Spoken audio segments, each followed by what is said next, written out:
3 de maio de 1945. Neustadt, Holstein, norte da Alemanha. Um restaurante na praça principal.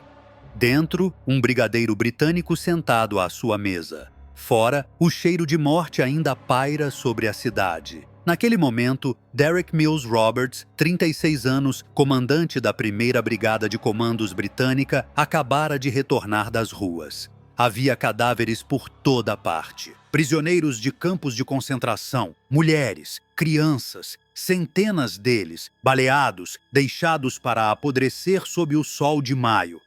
Então a porta se abre. Um homem entra vestindo um casaco de couro preto sobre o uniforme cinza da Luftwaffe, com decorações no peito. Na mão direita enluvada, um bastão prateado com borla, o símbolo de seu posto. Erhard Milch, marechal de campo do Terceiro Reich. Ele veio se render. O que aconteceu nos minutos seguintes violou todas as regras da guerra. E ninguém foi punido por isso. Mas antes de entendermos o que aconteceu e com quem, um recado. Nossa meta é 1 milhão de inscritos. Parece muito, mas com a sua ajuda chegamos lá. Se inscreva agora, deixe o like e faça parte dessa história. A guerra está terminando. Maio de 1945. A Europa arde nas últimas brasas do colapso nazista, um cenário de destruição em que cidades inteiras fumegam e exércitos derrotados tentam, em vão, encontrar alguma forma de ordem no caos crescente. Hitler está morto. Berlim caiu. O Reich de 1000 anos dura apenas 12. Mas no norte da Alemanha, perto da costa do Báltico, um governo fantasma ainda tenta manter as aparências. O almirante Karl Dönitz, nomeado sucessor por Hitler em seus últimos momentos, esforça-se para negociar algum tipo de rendição que não simbolize a humilhação absoluta. É para lá, para esse último reduto frágil, que fogem os sobreviventes do alto escalão nazista. Marechais de campo, generais, burocratas, oficiais da SS, todos empurrados pelo mesmo instinto de sobrevivência. Correm desesperadamente para oeste, determinados a escapar do avanço impiedoso do Exército Vermelho. Preferem se entregar aos britânicos e americanos, convencidos de que, nas mãos deles, serão tratados com a dignidade que acreditam ser inerente aos seus cargos. Erhard Milch é um desses fugitivos. Secretário de Estado do Ministério da Aviação desde 1935, inspetor-geral da Luftwaffe, responsável por grande parte da produção e distribuição de aeronaves alemãs ao longo da guerra. E, além disso, promovido a marechal de campo por Hitler em 19 de julho de 1940, após a queda da França, um título raro, símbolo de prestígio máximo dentro do regime. Mas há algo peculiar sobre Milch, algo que, em teoria, deveria tê-lo destruído segundo as próprias leis raciais de Nuremberg. Seu pai era um farmacêutico judeu. Milch era meio judeu. De acordo com as leis de 1935, poderia ter sido classificado como Mischling, mestiço, condição que, embora não necessariamente fatal, o colocaria sob enorme risco e limitaria drasticamente sua vida dentro do Reich. Mas Hermann Göring, comandante da Luftwaffe e segundo homem mais poderoso da Alemanha nazista, tratou de bloquear qualquer investigação da Gestapo sobre as origens familiares de Milch. Göring o protegeu. Göring precisava dele. Eu decido quem é judeu, dizia Göring com arrogância característica. E, sob essa proteção, Milch prosperou. O homem que comandava os escravos. Erhard Milch não era apenas um burocrata. Ele supervisionou o uso massivo de trabalho escravo e forçado nas fábricas de aviões alemãs. Trabalhadores estrangeiros, prisioneiros de guerra, deportados de toda a Europa ocupada, todos empurrados para linhas de produção desumanas. Milhares morreram de exaustão, fome ou espancamentos, sacrificados para manter a máquina de guerra funcionando. De acordo com documentos preservados nos arquivos do Tribunal de Nuremberg, Milch trabalhou diretamente com Heinrich Himmler e a SS para garantir que esses trabalhadores permanecessem sob rígido controle. Ele exigiu que, em caso de qualquer revolta, a SS deveria intervir sem piedade e atirar nessa escória estrangeira, como ele próprio se referia aos prisioneiros. Ele também ordenou: cada 10º homem deve ser escolhido e cada 10º homem será fuzilado na frente dos outros. Não há registro de hesitação, não há sinal de dúvida moral, nada que sugira um instante de conflito interno. Milch queria resultados, queria produção, queria aviões, queria vitória, e quando a vitória se tornou impossível, Milch queria apenas sobrevivência. A queda de Milch. O ano é 1944. Nessa altura, a guerra está praticamente perdida. Todos sabem disso, mas ninguém ousa dizer em voz alta. Milch tenta algo arriscado. Ele se alia a Himmler e ao ministro da propaganda Joseph Goebbels numa manobra silenciosa para convencer Hitler a demitir Göring. É uma aposta desesperada, uma tentativa tardia de alterar o rumo interno do poder. Mas Hitler recusa. Göring permanece onde está. Quando Göring descobre que Milch, o homem que ele protegeu, promoveu, preservou da destruição racial, estava conspirando para derrubá-lo, a resposta é imediata.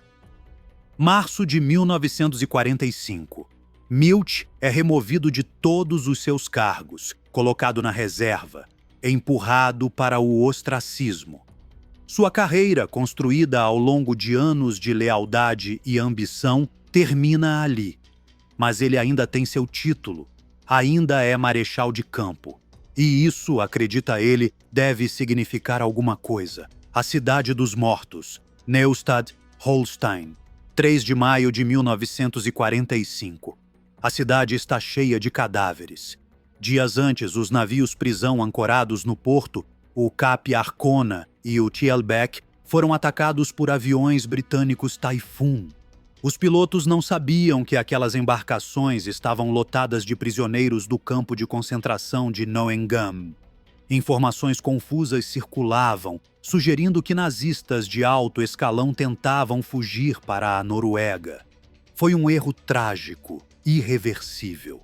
4.600 prisioneiros morreram no Cap Arcona, 2.800 no Thielbeck. Os poucos que conseguiram nadar até a costa foram recebidos não com socorro, mas com brutalidade. Cidadãos de Neustadt, membros da milícia local Volkssturm e marinheiros da Kriegsmarine reuniram os sobreviventes e executaram cerca de 300 deles, incluindo mulheres e crianças. A praia tornou-se uma extensão silenciosa do massacre. Quando os comandos britânicos da 1ª Brigada chegaram a Neustadt, depararam-se com uma cidade tomada pela morte, centenas de corpos espalhados pelas ruas, um campo de concentração instalado dentro da própria cidade. Prisioneiros moribundos, reduzidos a esqueletos vivos, com olhos ocos que mal conseguiam encarar a luz. Derek Mills Roberts e seus homens haviam acabado de passar pelo horror de Bergen-Belsen. E agora encontravam isso, o Homem-Bomba. Derek Mills Roberts não era um homem paciente. Advogado de formação, ele se juntou aos comandos em 1940 através da Guarda Irlandesa. Os comandos eram uma força nova, projetada para ataques rápidos e brutal assédio às guarnições alemãs na França ocupada. Mills Roberts era brilhante, corajoso, mortal e explosivo. Seu apelido entre os comandos era Mills Bomb, como a granada de mão padrão britânica a Mills no 36. Um homem com pavio curto, temperamento inflamável. Quando pressionado, ele explodia. Ele lutou na África do Norte. Ganhou a Ordem de Serviço Distinto, DSO, em 1943. No dia D, Sua unidade capturou a cidade de Ouistreham e se ligou à 6ª Divisão Aerotransportada Britânica na flanco leste da Praia Sword. Promovido a brigadeiro, recebeu o comando da 1ª Brigada de Comandos e liderou seus homens através da França, Holanda e Alemanha. Mas nada o preparou para Bergen-Belsen. Os comandos foram alguns dos primeiros soldados aliados a ver o campo. Montes de cadáveres, prisioneiros à beira da morte. O cheiro era insuportável, a visão indescritível. Mills Roberts nunca esqueceu. E agora, em Neustadt, ele viu a mesma coisa novamente. O que você está achando do conteúdo? Você gosta desse tipo de vídeo? Então comente a frase "Quero mais histórias". Assim você nos incentiva a trazer mais assuntos históricos e ainda ajuda no engajamento do vídeo, ok? Também não esqueça de se inscrever no canal, de ativar o sininho para ser notificado assim que postarmos algo novo e deixe o seu gostei para o YouTube continuar te recomendando nossos vídeos. O encontro. Brigadeiro Mills Roberts está sentado à mesa de seu quartel-general improvisado, cercado pelo cheiro de doença e morte. Do lado de fora, médicos britânicos tentam salvar prisioneiros tão fracos que mal conseguem manter os olhos abertos. O chão está sujo, o ar é pesado e Mills Roberts ainda carrega nas botas a poeira das ruas onde cadáveres eram recolhidos minutos antes. Um oficial entra e anuncia: um marechal de campo alemão quer se render. Mills Roberts não se move. Apenas permanece sentado, exausto e tomado por uma fúria silenciosa. A porta se abre. Erhard Milch entra impecável. Casaco preto, uniforme alinhado, com decorações brilhantes. Na mão direita, o bastão interino de marechal de campo, prateado, quase deslocado naquele cenário de miséria. Milch fala inglês com facilidade. Diz que evitou os russos e está satisfeito por se render aos britânicos como se fosse um gesto magnânimo. Mills Roberts o interrompe. E os prisioneiros do campo? Milch parece não compreender a indignação. Afirma que é da Luftwaffe, que nada tem a ver com campos de concentração. E então, embora contestado, testemunhas afirmam que acrescentou, referindo-se aos sobreviventes agonizantes de Neustadt: eles não são soldados, mas poloneses ou russos. Não são seres humanos pelos nossos padrões. Para Mills Roberts, bastou. Durante a discussão, ele batia uma garrafa vazia de champanhe na mesa, exigindo respostas. Quando Milch tenta pegar a garrafa, o brigadeiro se levanta de repente. Arranca o bastão das mãos do marechal de campo e o espanca com ele. Milch cambaleia gritando: "General, sou um marechal de campo! O senhor não tem vergonha?" O bastão acerta a cabeça, a nuca. O sangue escorre, até que a peça se parte ao meio e cai no chão. Mills Roberts arranca o cap de Milch e o joga no piso. "Vá buscar seu cap!" Quando Milch se abaixa, o brigadeiro tenta quebrar a garrafa de champanhe em sua cabeça. Milch se protege com o antebraço que fica gravemente ferido. Só então Mills Roberts respira fundo e retoma o controle. Milch, sangrando e atordoado, é retirado da sala. O roubo. Milch é escoltado de volta ao Castelo Sagen, onde estava alojado durante aqueles últimos dias caóticos do Reich. No caminho mantém o silêncio, ainda atordoado pela violência sofrida. Mas ao chegar ao castelo, encontra um destino pouco mais digno. Comandos britânicos irritados, exaustos e profundamente marcados pelo que viram em Neustadt, o abordam à mão armada e o saqueiam ali mesmo. Retiram dele seus pertences de valor, como se estivessem desfazendo, peça por peça, a aura de autoridade que ele insistia em carregar. Entre os itens confiscados está seu bastão cerimonial de marechal de campo, a versão luxuosa, adornada e incrustada de joias, reservada apenas para ocasiões especiais. Pouco depois, Milch é enviado sob custódia para um campo de prisioneiros em Lüneburg, onde agora funcionava o quartel-general do 21º Grupo de Exércitos comandado por Bernard Montgomery. A transição é rápida, quase impessoal. O marechal de campo alemão, outrora uma figura imponente dentro da hierarquia da Luftwaffe, chega ao local reduzido a um prisioneiro entre tantos outros, carregando a marca física e moral dos acontecimentos em Neustadt. Enquanto isso, no quartel-general provisório, Mills Roberts recolhe do chão os pedaços quebrados do bastão interino que usara para espancá-lo. Segura cada fragmento com uma mistura de exaustão, indignação e um estranho senso de encerramento. Nada daquilo o satisfaz, mas tampouco o surpreende. No dia seguinte, ele é convocado a se apresentar a Montgomery. Quando entra na tenda de comando, encontra Monty sentado à mesa de forma descontraída. Assim que vê o brigadeiro cruzar a entrada, Montgomery ergue os braços acima da cabeça em um gesto teatral, como quem se protege.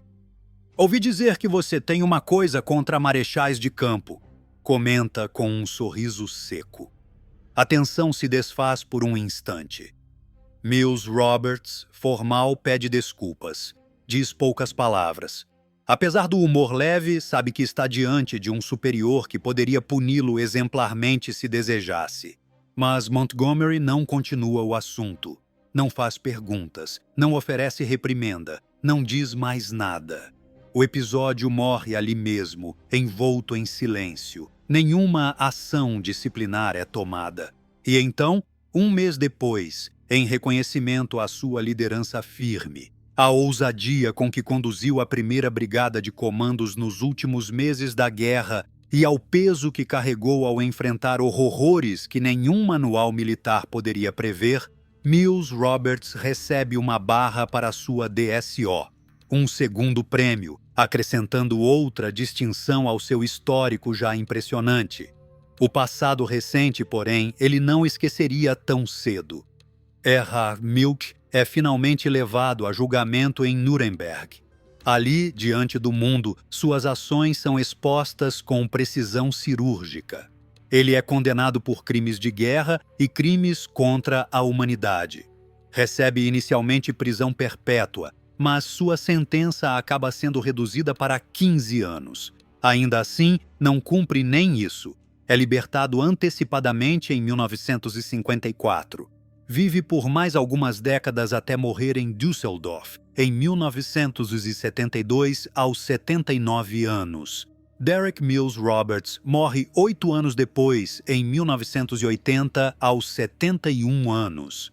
Após sua morte, sua viúva coloca em leilão o bastão restaurado de Milch, aquele mesmo, quebrado em pedaços durante o confronto no escritório em Neustadt. A família Milch tenta impedir a venda, alegando que o bastão fora roubado, retirado à força sem qualquer legitimidade. Mas um tribunal britânico decide o contrário, determina que o bastão constitui espólio de guerra legítimo. E assim ele acaba vendido em leilão, adquirido por um colecionador na Flórida, tornando-se mais um artefato sobrevivente de um episódio que nunca deveria ter acontecido, mas que aconteceu. Segundo as leis da guerra, qualquer agressão contra inimigos que já se renderam é proibida.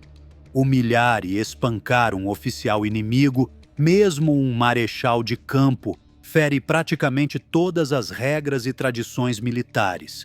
A conduta de Mills Roberts contraria aquilo que o próprio exército que representava buscava defender. Mas Mills Roberts não era apenas um oficial. Ele tinha acabado de sair de Bergen-Belsen. Acabara de caminhar pelas ruas de Neustadt. Tinha visto cadáveres empilhados, corpos de mulheres e crianças executadas, prisioneiros esqueléticos agonizando diante dele. Tinha respirado o cheiro da morte por dias seguidos. E então, no meio desse cenário, entra em seu escritório um homem vestindo o uniforme impecável de marechal de campo, falando com orgulho de ter evitado os russos, esperando ser recebido com deferência, talvez até com honra. Um homem que supervisionou o trabalho escravo, que ordenou execuções, que classificou os seres humanos como escória Mills Roberts era um comando, treinado para violência direcionada, ação imediata, agressão física quando necessária. E esse tipo de treinamento, aliado ao trauma recém-vivido, nem sempre pode ser desligado como um interruptor. Às vezes, diante do mal burocrático, o mal assinado em papel, carimbado e executado à distância, a raiva simplesmente transborda. Às vezes a indignação é maior do que qualquer protocolo. O que aconteceu ali não foi justiça, foi raiva. E mesmo sendo errado, foi uma raiva compreensível. O que você achou do vídeo de hoje? Já conhecia essa história? Deixe suas opiniões e sugestões nos comentários, ok? Muito obrigado por assistir até aqui. Não esqueça de se inscrever no canal, ative o sininho das notificações e deixe o seu gostei. Nos vemos no próximo vídeo.